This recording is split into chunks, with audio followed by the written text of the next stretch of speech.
Boa noite, meus irmãos. Que a graça e a paz do Senhor Jesus esteja com cada um. Nós começamos neste domingo uma série chamada Amados de Deus. Depois de perceber, de ver, de estudar sobre o caráter de Deus, sobre quem é Deus, um retrato de Deus, entender o que Deus também requer de nós. Qual é o caráter que aqueles que dizem e reconhecem que Jesus é o Senhor e Salvador e que existe um Deus no céu, que é o Criador da sua vida, o que Deus requer de nós? E aí, para começar, o que Deus requer de nós é humildade. Abra sua Bíblia lá em Provérbios, capítulo 29.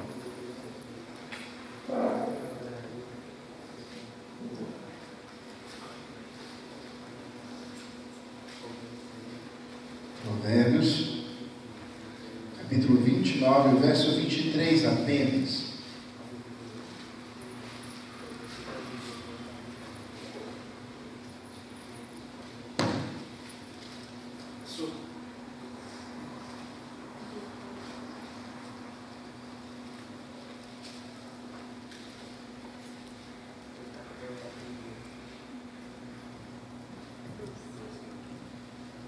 A soberba do homem o abaterá, mas o humilde de espírito obterá honra. Vamos orar mais uma vez? Senhor, grande é o Senhor. Grandes coisas o Senhor faz por nós. Grande é o Senhor, ó Deus, porque o Senhor criou não só a nossa vida, mas o Senhor criou este mundo e tudo que há no mundo. Mas grande é o Senhor também porque criou o universo. Grande é o Senhor também, ó Deus, porque governa todas as coisas com mão forte. Louvado seja o Senhor, ó Deus, por essa grandeza. E, ó Deus, nós te pedimos, continue, ó Deus, a nos visitar com a sua graça. Continue, ó Deus, a nos visitar com o teu poder. E mude em nós, ó Deus, aquilo que necessita ser mudado. É no nome de Jesus que nós oramos. Amém.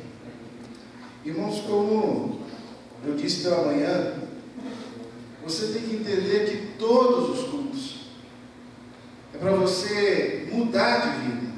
Essa é a oportunidade de você mudar de vida. E pensando nisso, estudando um pouquinho sobre a história da humanidade, na Idade Média, dos séculos 11, 12, 13, começou a acontecer uma onda de atividades que lançaram bases para um desenvolvimento econômico.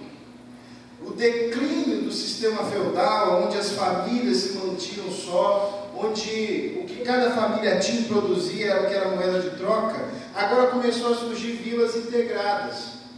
Começou a surgir então famílias que conviviam com outras famílias. Começou então a surgir um sistema que se cuidava da agricultura, um movimento que se chamou Revolução Agrícola. Também nesse período, que ficou conhecido como um período de a paz de Deus, ou Deus traz a tranquilidade, ou a trégua de Deus, foi um período que os homens começaram a se juntar entre famílias diferentes, e um período então que os homens começaram a conviver sem guerras. Começou-se a diminuir os conflitos entre os nobres. Então os homens entenderam que naquele período era um período em que Deus trouxe a paz. Tudo isso serviu de cenário e de mola propulsora no movimento que se chamou também mais tarde de Renascença, que buscava entender o homem de uma forma diferente, que buscava compreender as atitudes e como o homem vivia de uma forma diferente. E essa interpretação, então, o homem começou a aplicar na economia, começou a aplicar na sua vida familiar, começou a aplicar na política, começou a aplicar na sua vida social. Nesse período, desponta um homem, que você provavelmente já ouviu falar, um homem chamado Tomás de Aquino, um filósofo e um teólogo que lecionou em uma faculdade e que tem uma mentalidade renascentista, que sustentava e ensinava que o homem revoltou-se contra Deus. O homem rebelou-se contra Deus, mas não em todo. O fato dele ter se rebelado contra Deus não afetou a sua mentalidade, não afetou o seu intelecto. O fato do homem agora ter se revoltado contra Deus não quer dizer que ele esteja de todo perdido, porque o homem poderia confiar na sua própria sabedoria. Já que o intelecto não foi afetado, ele poderia, pela sua própria sabedoria, associar ensinamentos, até mesmo que não eram cristãos, na sua vida. E isso se espalhou por toda a Europa, e isso contaminou todas as pessoas, faculdades, e isso adentrou também na igreja. Mas esse cenário também, renascentista, também serviu para um outro cenário. Com essa mentalidade de que o homem é capaz ainda, de que o homem, aos seus próprios olhos, pode fazer alguma coisa, surgiu um movimento chamado de humanismo, que é a representação clássica na estátua de Davi. As suas formas geométricas, e aquela estátua de Davi lá de Michelangelo, nada tem a ver com Davi da Bíblia. Ele desenha e faz uma estrutura de uma estátua para dizer o seguinte: o homem pode confiar na sua própria força, o homem pode confiar em você e dele mesmo. O humanismo se apoiava no seu ego orgulhoso. O humanismo bradava e defendia com toda a força: eu posso fazer o que quiser, do jeito que eu quiser. Espere só até amanhã, mas eu vou fazer. Era uma busca frenética para encontrar o que unificava a vida. Embora os homens entendiam que eles poderiam dominar todas as coisas, que poderiam colocar todas as coisas debaixo da sua pesquisa, eles não entendiam o que sustenta todas essas coisas, o que mantém todas essas coisas. Elton, para que você está dizendo essa aula de história? Lembrando lá da minha 8ª série, 7ª série, não lembro bem. Para dizer, irmãos, que o homem moderno, contemporâneo, não mudou. Ele ainda pensa que ele pode todas as coisas. Ele ainda tenta arrumar respostas que só se encontram em Deus a partir de si mesmo. O humanismo declinou, mas ainda há o sentimento em muitos até hoje. O próprio Michelangelo reconheceu de que o humanismo na realidade era uma ilusão. Na realidade ele começou a ser influenciado pela reforma e começou a perceber que aquilo só poderia existir uma razão para sustentar todas as coisas, para unir todas as coisas, e que o homem não poderia fazer nada. O clima que havia, o sentimento que havia na época era um clima de pessimismo. Como hoje, o homem vive, o homem se levanta de manhã, o homem passa pela sua vida simplesmente para pagar conta. O homem se relaciona com o outro não para abençoar o outro, não para que Deus seja glorificado, mas para que ele seja atendido, para que ele seja feliz. O homem mantém a sua estrutura em cima do seu orgulho. E partindo disso, ele começou a interpretar a vida a partir de si próprio. Ele começou a olhar para o mundo a partir da sua perspectiva. Esse mundo tem que cooperar com o meu bem. Esse mundo tem que fazer com que eu seja feliz. E a partir de si ele quer interpretar o mundo. Essa semana eu entrei em contato com uma música de Lenine. E, irmãos, foi fantástico. Ele escreve assim uma música chamada De Onde Vem a Canção. E ele escreve na música de onde vem a canção? Quando ela cai pronta do céu. De onde vem a canção quando eu começo a escrever sobre ela? E aí ele vira também, não bastando isso, porque ele não sabe de onde vem a canção, ele pergunta, tá, mas e quando a canção para onde ela vai? Qual é o destino dela? O homem moderno começou a achar que ele era um filho de si mesmo. Ele assentou-se no trono que era de Deus. Ele não entende, não percebe que as coisas não começam nele e nem terminam. O homem moderno, o homem contemporâneo, ele pensa que o mundo deve ser a seu favor e a seu serviço. Ele entende que as coisas devem se adaptar ao seu caráter e ele não quer mudar. Ele é do jeito que ele é. Ele não arreda o pé até rir.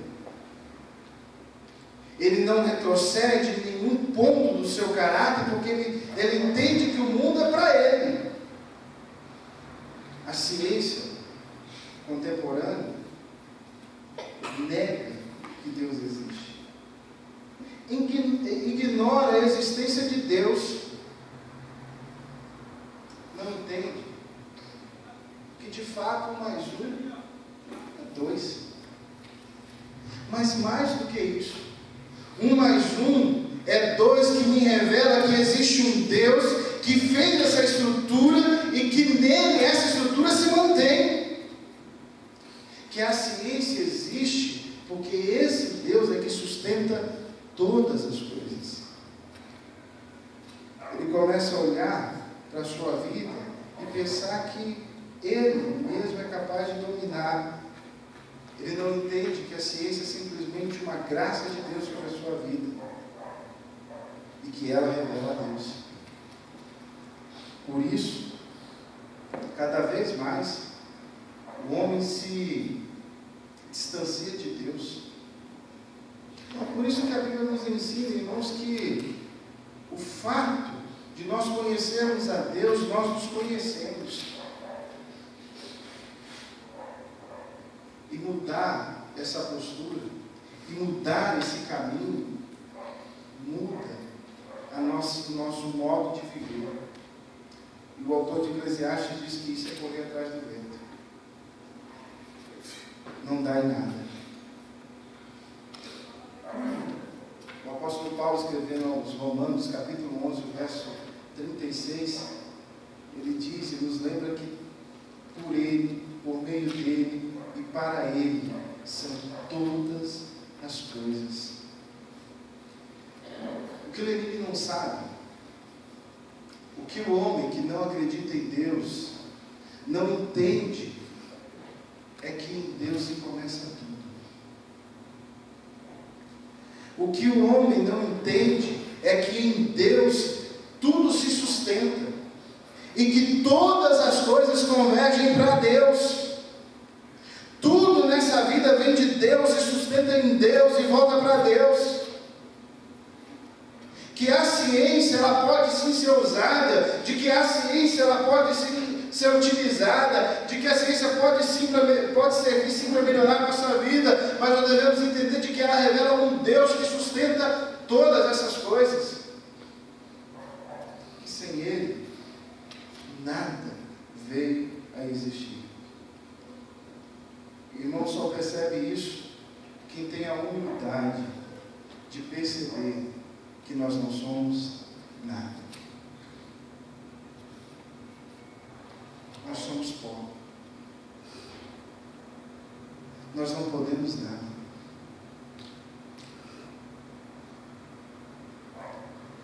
Bem-aventurado, como a nossa irmã leu na liturgia, Mateus 5, 23, os humildes de espírito, porque deles é o reino dos céus. Bem-aventurado o homem que reconhece de que não é nada, não pode nada, não pode chegar a lugar nenhum, de que ele próprio não pode manter a sua vida, de que ele próprio sem Deus está perdido, de que ele próprio sem Deus não pode ter segurança, não pode ter paz. Bem-aventurado esse que enxerga que existe um Deus no céu, Criador de todas as coisas, Criador do universo, Criador do mundo, Criador da minha vida, e de que Ele me sustenta, e de que Ele está no céu, governando todas as coisas com mão forte, poderosa, que sem Ele eu estou perdido.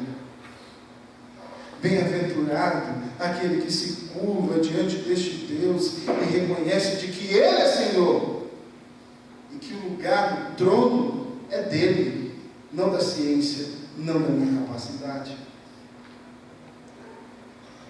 Por isso, ser humilde é uma virtude. Porque o homem que tem Deus no coração desfruta da beleza da ciência. Porque o homem que tem Deus no coração desfruta da beleza da arte. Porque ele percebe que nela Deus está. Porque nela Deus se revela. O humilde não diz que não devemos ser inteligentes. Ser humilde não quer dizer, irmãos, que nós devemos ser ignorantes. Ser humilde quer dizer que existe um Deus que nos capacitou para ser inteligente, sim, que nós podemos estudar, sim, que nós podemos envolver com a ciência, sim, mas entender de que essa ciência, que a experiência que nós experimentamos através dela, revela Deus soberano, Criador. Ser humilde não tem nada a ver em ter pouco dinheiro. Ser humilde tem a ver, irmãos, com alguém que reconhece que existe um Deus nos céus. Ser humilde é ser alguém como declarar como o Salmo 8. Abra sua Bíblia lá. O Salmo de Davi. Salmos capítulo 8. 3-9, ele diz assim: quando contemplo os teus céus, obra dos teus dedos, e a lua, as estrelas que estabeleceste, que é o homem que deles te vem? E o filho do homem que o visites? Fizeste, no entanto, por um pouco menor do que Deus, e de glória e de honra o coroaste. Deste domínio sobre as obras da tua mão, e sobre os seus pés tudo lhe pusestes, ovelhas e bois, todos, e também animais do campo, as aves dos céus, os peixes do mar, e tudo que percorre as sendas dos mares. O Senhor, Senhor nosso, quão magnífico em toda a terra é o teu nome. Isso é ser humilde. Saber que eu posso desfrutar das coisas deste mundo, saber que eu posso sim desfrutar do que Cristo me pôs a mão, do que Deus me pôs a mão para fazer, mas saber que Ele é Deus, é soberano sobre todas essas coisas, e que todas essas coisas revelam a Deus, e não a capacidade do homem de dominá-las. Sabe, irmãos, qual é o problema do soberbo? O contrário do humilde é que ele acha que a Bíblia é uma coisa.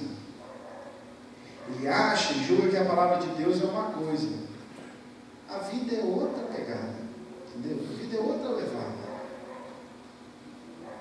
Ele acha até bonito aquilo que a Bíblia se revela do que Deus é, do que Deus fez. Mas outra coisa é eu ter que lidar e viver aqui o dia a dia. Outra coisa, eu tenho que enfrentar as situações, as tribulações e as adversidades da minha vida. O soberbo, ele não olha para Deus, E entende que o simples fato dele sair de casa para o serviço, Deus está também nesse caminho. E que a sua vida também deve ser para a glória de Deus. O soberbo não entende de que se ele não olha para os céus, se ele não olha para a obra de Deus e não reconhece que existe o Deus, ele não reconhece também de que Deus me chama para ser bem sucedido na minha vida diária. E aí nós começamos a corromper os nossos relacionamentos. O marido não entende que na sua casa ele deve ser o líder. E não é que tem que botar a mulher para o estrato dos seus pés. Não é isso. E pelo amor de Deus, esposa e esposo, isso não significa para você que pretende casar, isso não significa que você deve pisar na sua esposa. Não é isso. Mas significa que na sua vida, no seu relacionamento, você tem que glorificar a Deus, e qualquer coisa contrária a isso, você está negando a existência, a soberania desse Deus. Porque você olha para a Bíblia e vê simplesmente legal, mas a Bíblia é outra coisa. E você não é capaz de ser humilde e se prostrar diante desse Deus. Eu tenho que olhar para o relacionamento com a minha esposa e entender que eu tenho que, através dele, glorificar a Deus. E não para que eu seja feliz. Eu só vou ser feliz de fato quando no meu relacionamento, em tudo na minha vida, eu glorificar a Deus. Porque do contrário, eu seria abatido. O soberbo não reconhece isso. E Deus abate o soberbo. Lembra da Torre de Babel? Lá em Gênesis capítulo 11, 1 a 9. Eles resolvem fazer uma construção. Vamos ser os maiores da terra. Não vai haver povo maior do que eu. E Deus resolve, Deus resolve dissipar toda aquela intenção. Todos os reis de Israel que foram soberbos, que foram altivos aos seus próprios olhos, Deus o destruiu. Todo soberbo Deus quebra. Todo soberbo Deus destrói. A soberba, meu irmão, não é um problema só do nosso tempo. A soberba não é um problema só da Idade Média. A soberba é um problema já do homem. O homem começou a viver como se Deus não existisse. Ser soberbo é ignorar que Deus existe. A soberba afronta a Deus e ofende a Deus, porque ela tira Deus daquilo que Ele é. A soberba é um pecado porque ela retira Deus do lugar que Ele está. Ela é um pecado porque ela não reconhece que Deus é o Senhor. Soberba é um pecado porque o homem começa a amar a si próprio e a levar a sua vida a partir da sua perspectiva, a partir da sua interpretação, e não a partir daquilo que Deus disse para ser. Mas o contrário disso, o autor de Provérbios nos lembra que o homem soberbo Deus abaterá, mas o humilde de espírito obterá a honra. É porque ele vê Deus no universo. Porque ele reconhece que existe um Deus. O humilde de espírito será recompensado porque ele vê Deus nas grandes coisas, mas também ele percebe e sabe que existe Deus numa brisa suave. Ele sabe que Deus também está com ele todos os dias. Ele sabe que existe um Deus sim nas grandes coisas, mas ele sabe que esse mesmo Deus das grandes coisas é o Deus também das coisas pequenas. Vou abrir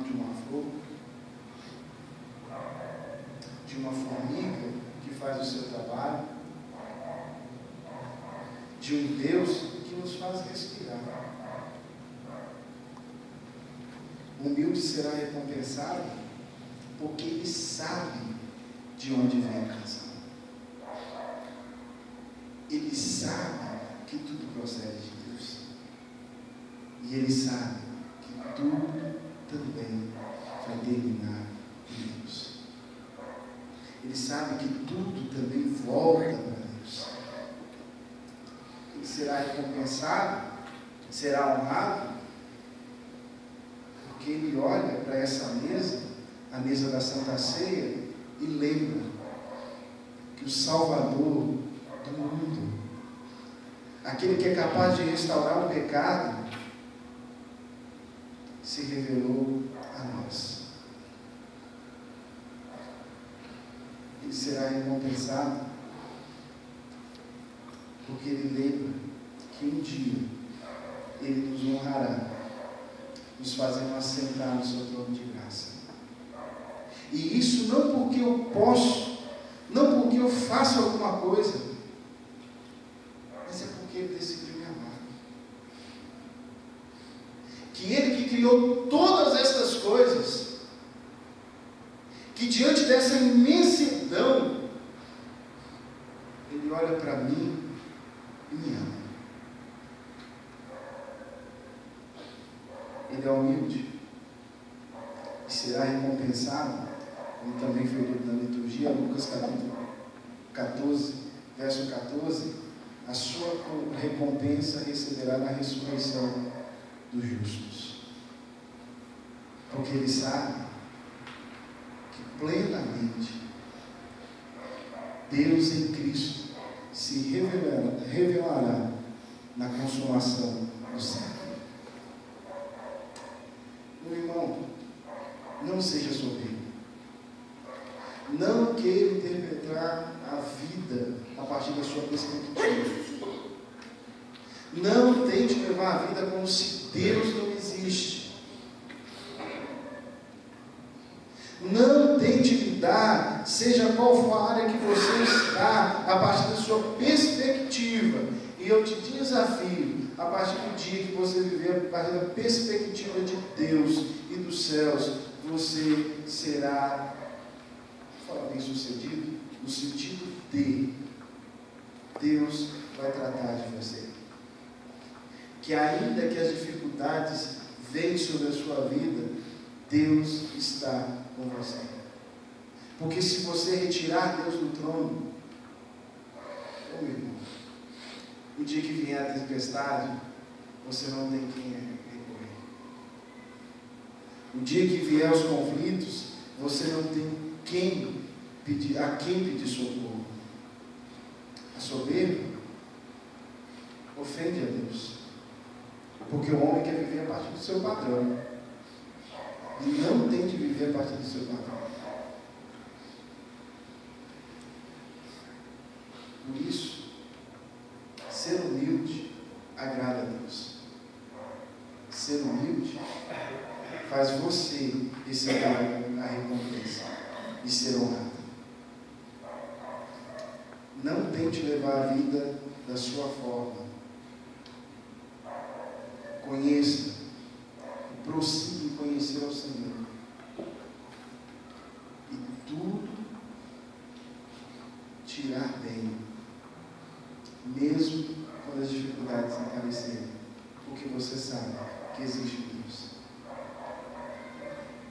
Que a sua confiança não está no homem e nem no Filho do homem, mas está no Deus que criou um e a outro. Eu quero orar por você. Curva a sua cabeça. Irmãos, às vezes a gente não percebe o quanto nós somos arrogantes e soberbos.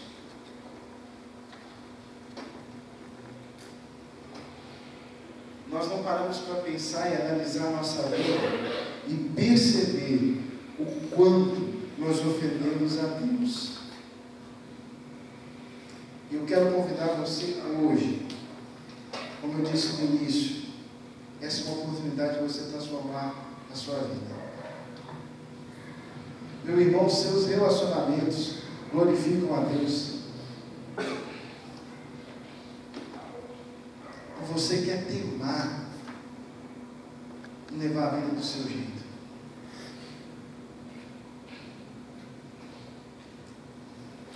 Soberbo, Deus abate, lembra disso? Mas humilde, Deus é comigo.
Totalmente